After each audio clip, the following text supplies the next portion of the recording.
What happens when a black girl from Alabama walks into a billion-dollar tech firm and no one knows she's the new CEO? The sliding glass doors at Halston and Myers Tech Solutions whispered open just before 7:45 a.m., and Tamika Holloway stepped through with a navy canvas tote on her shoulder, a plain gray dress hugging her figure just enough, and a pair of well-worn flats that had seen more gravel roads than corporate hallways. Her natural coils were pulled back in a low puff, and her only jewelry was a thin silver cross around her neck. She looked ordinary. At least, that's what most people saw. A man in a charcoal suit glanced up from his phone as she walked past. His eyes flickered for a second, then dropped back to the screen. Two women near the elevators gave each other a side glance, the kind you don't think people notice, but Tamika did. "Who let the intern in this early?" someone muttered behind her. Tamika didn't flinch. She'd heard worse back home in Monroeville, Alabama, where her high school principal once told her to aim practical, right after she mentioned applying to Howard. She glanced around the sleek, modern lobby, walls made of glass and polished stone, a tall fiddle-leaf fig in the corner, and an LED panel flashing company updates. This was it. This was the place she had been brought in to clean up, to turn around, to fix. But she wasn't here to flex or show off. Not yet. Today, she needed to watch, to see who people were when they thought she was nobody.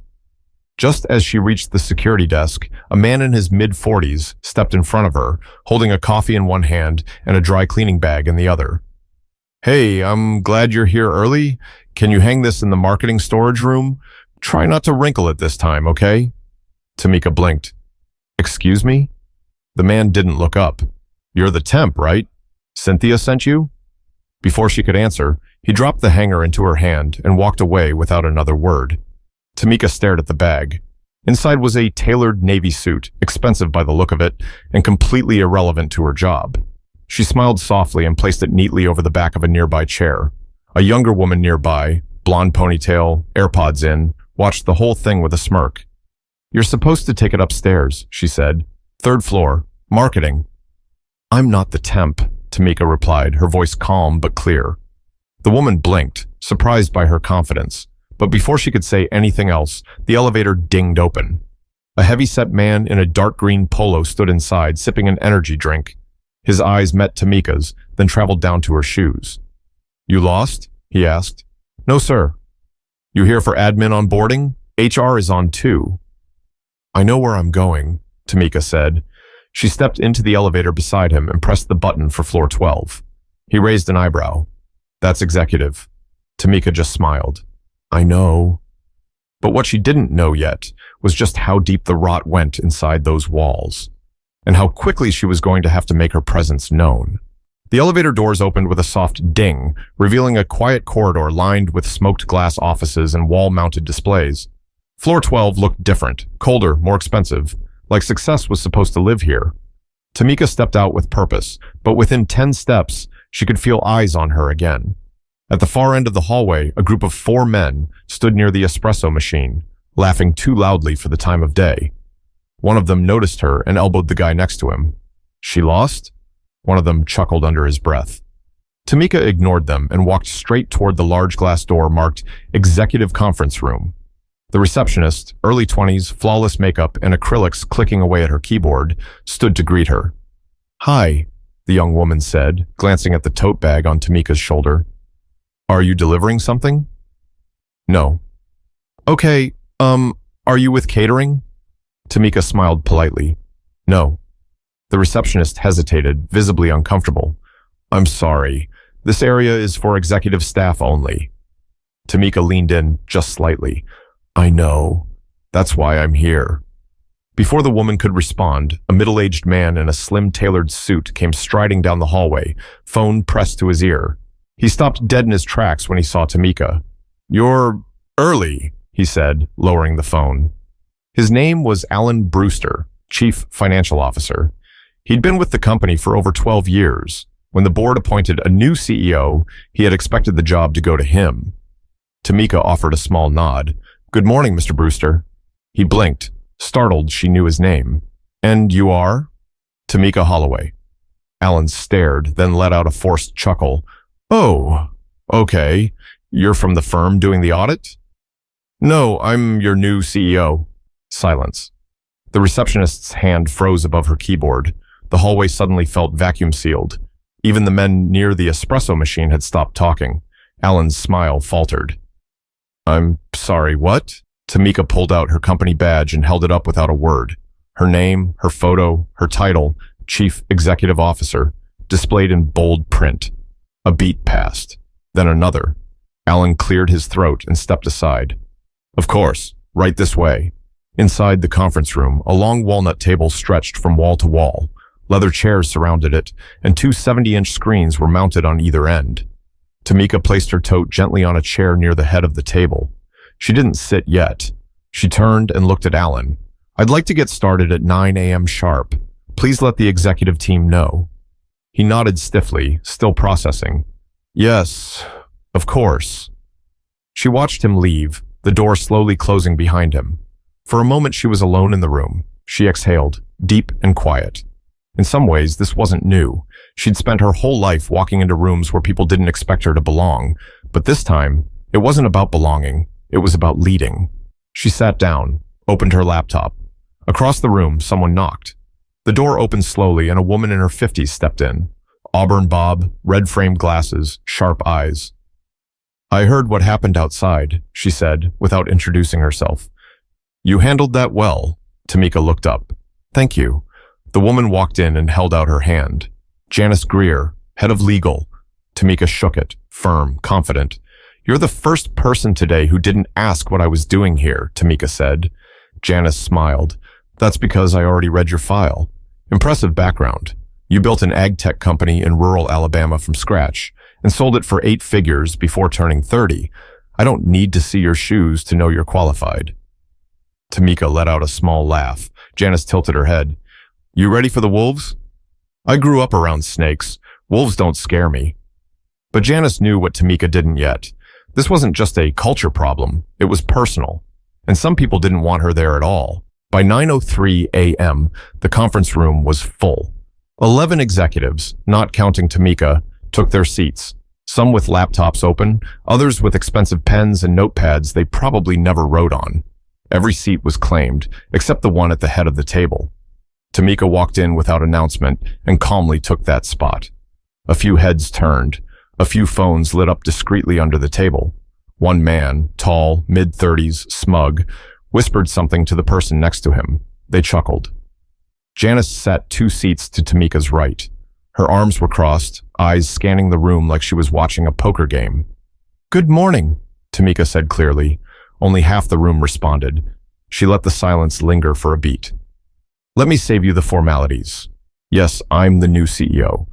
No, I'm not here to shake hands and smile at quarterly projections. I was brought in because this company is bleeding talent, losing contracts, and quietly drowning under its own arrogance. And from what I've seen already, that diagnosis holds up." That got their attention. A woman near the end of the table closed her laptop slowly. A man in a purple shirt leaned back in his chair, arms crossed, eyes squinting like he was calculating something. Tamika clicked a remote and brought up the first slide. Numbers, charts, contracts canceled, employee churn rates, anonymous HR complaints dating back 2 years, everything in black and white. She wasn't there to impress them. She was there to wake them up. "Let me be clear," she said. "This company doesn't have a revenue problem. It has a people problem. One that starts right here, in this room." The tall guy who had laughed earlier, his nameplate said Jason Feld, smiled and leaned forward. "With all due respect, Ms. Holloway, you've been here less than 2 hours. Bit early for sweeping judgments, don't you think?" Tamika didn't blink. "You're right. It would be early if this were based on opinion. But I've spent the last 6 weeks reviewing your employee records, your turnover trends, your internal Slack channels. Yes, we pulled those. And the exit interviews you thought no one read. I don't deal in feelings, Mr. Feld. I deal in facts." The chuckle died in his throat. Someone near the door let out a small breath. It sounded like relief. Tamika turned to another exec, Emily something, Chief Marketing Officer. "You lost 4 of your top 5 creative leads in less than 8 months. Do you know why?" Emily shifted uncomfortably. "They said they were moving on to better opportunities." "No," Tamika said. "They said they were tired of being interrupted, ignored, and overruled by people who had less experience but louder voices." Emily looked down. Tamika paused to let it sink in. I didn't come here to make friends. I came here to change a culture that's broken. And change starts at the top. Silence again. Then Jason snorted under his breath. We'll see how long this lasts. Janice turned her head toward him. Excuse me. Jason raised an eyebrow, cocky. Nothing. Just, we've had 3 CEOs in 5 years. Just saying the chair's not exactly known for being stable. Tamika stood slowly, walked to the edge of the table. You're right. This chair hasn't been stable, but I'm not here to warm it. I'm here to bolt it down. Jason looked away. Tamika scanned the room, locking eyes with each person one by one. If you're not ready to rebuild, to listen, to grow, or if you think I'm not the right person for this, now's the time to leave, because I'm not going anywhere. Nobody moved. Tamika clicked the remote again. Great. Let's begin. But while she had silenced them for now, she hadn't won them over, and some were already plotting ways to push her out. Later that afternoon, Tamika sat in her temporary office, a wide glass cube overlooking the city, with a view that didn't match the mess she'd just stepped into. Her inbox was already piling up. Half the executive team hadn't followed up on what she'd asked for. A few had even CC'd her on threads where they were openly questioning her authority. She didn't need to read between the lines. The resistance wasn't subtle. A soft knock interrupted her thoughts. Janice peeked in. You decent? Tamika smirked. You sound like my auntie back home. Janice walked in holding a thick folder. Figured you'd want to see this. Internal audit reports from Q2. Nothing that'll surprise you, but it's worse than what you presented this morning. Tamika took the folder and flipped through the pages. Budgets inflated, consultant fees doubled, vendor invoices that didn't make sense. This doesn't look like mismanagement, Tamika said. This looks intentional. Janice nodded. Some of it is. There's been backdoor deals, department kickbacks, nothing huge, just a few thousand here and there, but over time, adds up to 6 figures. Tamika closed the folder slowly. You think Brewster knows? He doesn't just know, Janice said. He's in it. Tamika leaned back. She wasn't shocked. Alan had been cold the second she walked in, and that cold wasn't about her being new. It was fear. Fear that she'd see too much. I can't fire him without proof, Tamika muttered. No, but you can dig, quietly. I can help, Janice offered. Tamika looked at her. Why are you helping me? Janice shrugged. I've been here 10 years. Watched this place rot from the inside. Nobody ever did anything. But then you walked in and you didn't flinch. That matters. And between you and me, she glanced around. I'm tired of pretending like this is normal. Tamika smiled. All right then, let's get to work. For the next 2 hours, they combed through files, reports, and flagged transactions. Tamika asked questions, took notes, and built a timeline. The deeper she went, the clearer the pattern became. Senior staff skimming off budgets, manipulating hiring processes, and rewarding friends over talent. This wasn't just a toxic culture, it was a closed circle. Around 6 p.m., she stood and stretched. Her stomach growled. She hadn't eaten since breakfast. She packed her things and headed toward the elevator, catching glimpses of empty cubicles and abandoned desks along the way. The building was nearly silent now. As she passed the break room, she overheard voices, quiet, whispered, but clear enough. She's not gonna last. No way. You saw the look on Alan's face this morning? He's already making calls. CEO or not, she's not one of us. They'll push her out before next quarter. Tamika didn't stop walking, didn't confront them, but she heard every word. In the parking garage, she sat in her car and stared at the steering wheel for a long moment. She thought about her father's hands, cracked, stained from years of tilling red Alabama soil, about how he used to say, you don't pull weeds to be polite, you pull them so the good stuff has a chance to grow. She started the engine. But what Tamika didn't realize was that while she was busy preparing for a war in the boardroom, someone had already started one behind her back. The next morning, Tamika arrived early again. This time, no one questioned her at the front desk. No dry cleaning was handed to her. No smirks. Just silence, like the building was holding its breath. She headed straight to her office and found Janice already inside, waiting. We've got something, Janice said, tapping a flash drive on the desk. Tamika sat down, eyes locked on her. How bad is it? Worse than we thought, Janice replied. Alan's been approving inflated contracts for months. Most of them are run through a shell vendor registered in his brother-in-law's name. Tamika's expression hardened. That's embezzlement. Janice nodded. And that's not all. Jason Feld, your friend from yesterday, he's been taking referral bonuses under fake names, paid himself out 5 times last quarter. That's HR fraud. Tamika took a deep breath. She should have been angry, but honestly, she was ready. I want a full report. Every name, every transaction. I want to see who signed what and when. You'll have it by noon, Janice said. Then hesitating, she added, you might want to consider legal counsel. This isn't going to go down easy. Tamika stood. I didn't come here for easy. At 12:45 p.m., she called an emergency executive meeting. By 1:15, the same group of faces was back in the boardroom. Some annoyed, others curious. Jason walked in late, with a protein bar in one hand and his phone in the other. All right, what's the fire drill? He muttered, plopping into his chair. Tamika didn't sit. She remained standing at the front, holding a thick folder in one hand and a remote in the other. I'm going to be very clear, she began. Over the past 48 hours, I've reviewed documents and data that show serious financial misconduct by multiple executives in this room. A murmur swept through the table. Jason laughed. Are we doing this again? What, you found a typo in someone's expense report? Tamika clicked the remote. A spreadsheet filled the screen. Names, amounts, dates, vendor registrations. Mr. Feld, she said, this is your name, and this, she pointed, is a vendor you claim to refer on 5 separate occasions.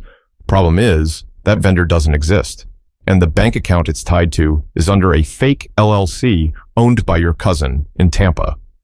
Jason blinked. He opened his mouth, then closed it. Tamika turned to Alan. And Mr. Brewster, these contracts, 10 of them, were all signed under your approval. The receiving vendor was registered 3 months ago to an address that belongs to your brother-in-law. Alan's face went white. This is absurd. No, she said calmly. It's documented, confirmed, and already in the hands of external legal review. A silence stretched out across the room, thick and growing. I'll give each of you a chance to speak, but understand this. I'm not asking you to explain this to me. You'll be explaining it to federal investigators. Janice stood now, placing another set of documents on the table. We've already locked your company email accounts and suspended your system access. Effective immediately, your roles are under formal review. Jason stood up, voice shaking. You can't do this. You're not... I am, Tamika cut in. I'm exactly who I said I was, and the board gave me full authority to investigate and act accordingly.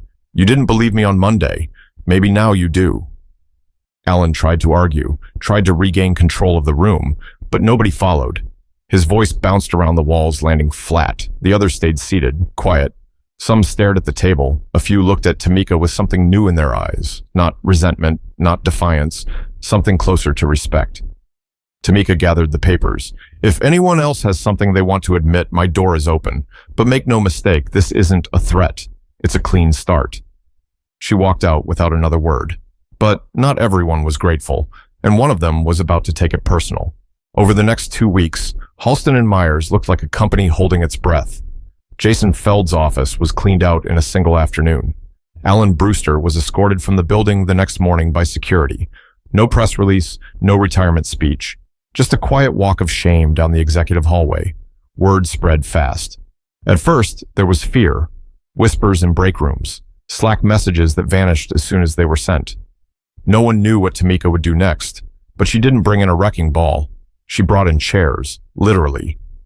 The following Monday, she rolled in a stack of folding chairs into the middle of the main floor and sat in a circle with 20 staffers from different departments, tech, sales, support, even janitorial.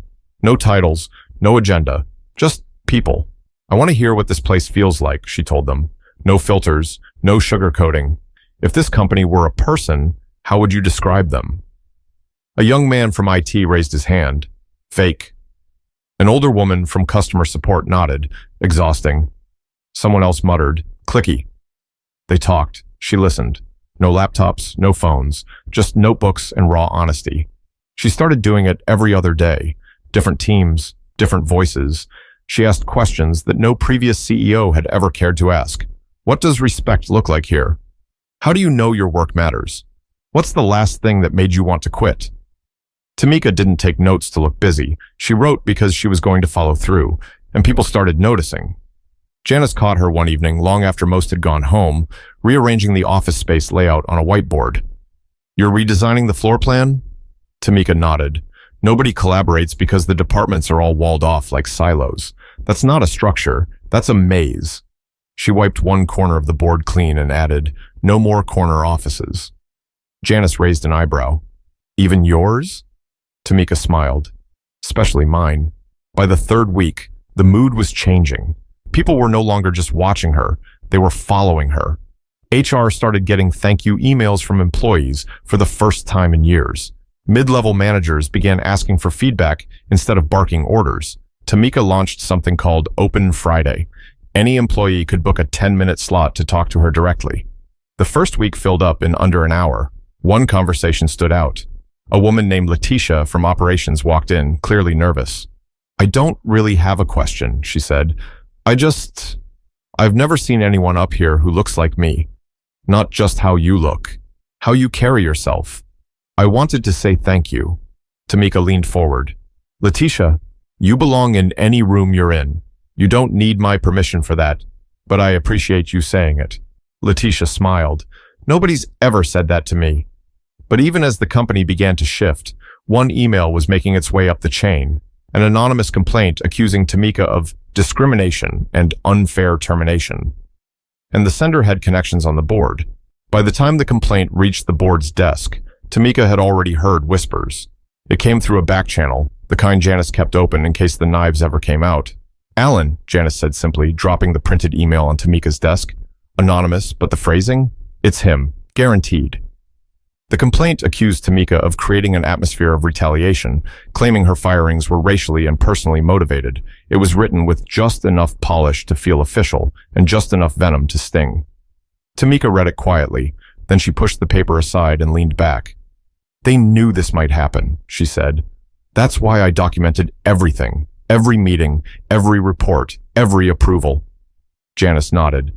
Good, because this isn't about the complaint. It's about who still wants the old system back. The board requested a formal review. Nothing dramatic, just protocol, they said. But everyone knew what it was, a power check. On the day of the review, Tamika walked into the boardroom alone. No entourage, no lawyer, just a black binder under her arm and a calm expression that said she'd been through storms before. 7 board members sat across from her. One of them, a silver-haired man in a blue tie, cleared his throat. Ms. Holloway, we're here to ask about the decisions made during your first month. Some concerns have been raised. Tamika placed the binder on the table. Everything's in there, timelines, documentation, witness statements, legal counsel sign-offs. You'll see that every termination was based on verified misconduct. Another board member, a woman in a green blazer, leaned forward. This isn't just about procedure. Some feel the tone of the company has changed too quickly. That perhaps certain voices feel excluded. Tamika's jaw clenched for a second, but she didn't flinch. Let me be clear, she said. This company has operated for years as an exclusive club, a place where a few people made the rules and everyone else kept their head down. That's not leadership. That's survival. And I wasn't hired to maintain survival. I was hired to create change. Silence. She stood and flipped the binder open to a series of charts. Employee engagement is up 46%. HR complaints have dropped by over half. We've saved $1.2 million in misappropriated contracts. And for the first time in 5 years, we've retained our top engineering talent. She paused. I'm not sorry if the tone has changed. It needed to. The room was still. No one looked her in the eye, except for one board member, an older black woman who hadn't spoken until now. She leaned in and said, We've waited years for someone to say that out loud. The silver-haired man cleared his throat again, this time sounding smaller. Thank you, Ms. Holloway. We'll be in touch shortly. Tamika gathered her things, walked out with her head high. 3 days later, she received the board's official response. The review was closed. No further action. Her decision stood. She didn't throw a party, didn't post a statement. Instead, she walked into the staff break room the next morning with a box of fresh donuts and sat at the table next to the interns. "Y'all like chocolate glaze or nah?" she asked with a grin. A guy from analytics laughed. "I knew you were different." Tamika looked up. "Different doesn't mean temporary. I'm here to stay." But what stuck with people wasn't the shakeups or speeches. It was that she showed up every day, even after being doubted, humiliated, and challenged, and never once raised her voice. A month later, Halston and Myers looked nothing like the company Tamika had first walked into. The glass still gleamed. The titles on the doors were the same. But the energy, that was different. People spoke up in meetings who used to stay silent. Department heads who never interacted were now sharing ideas over lunch. Even the Friday all hands, which used to feel like a funeral with coffee, had turned into real conversations. Sometimes messy, but honest. And every now and then, someone would stop her in the hallway. Not to ask for a favor, not to curry favor, but to say thank you. Not because she saved the company, but because she made it human again. Tamika never bragged. She didn't need to. Her presence was proof enough. You can be soft-spoken without being weak, underestimated without being unprepared, kind without being naive. Her story wasn't just about climbing to the top. It was about what she did once she got there. She didn't wait for permission. She didn't try to fit in. She saw the system, named it, and changed it, from the inside out. And maybe that's the real lesson here. The world will try to box you in. It'll measure you by how you look, where you're from, how you talk, or what you don't have.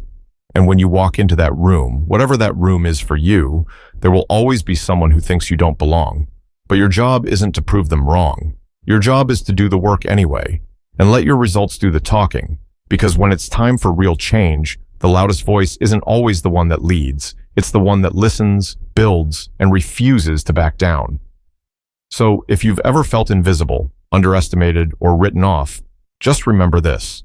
Keep going, keep building, keep showing up. Because one day they'll realize you were the CEO the whole time. Now it's your turn. If this story moved you, share it. Someone out there might be walking into their day one, not knowing what they're about to change.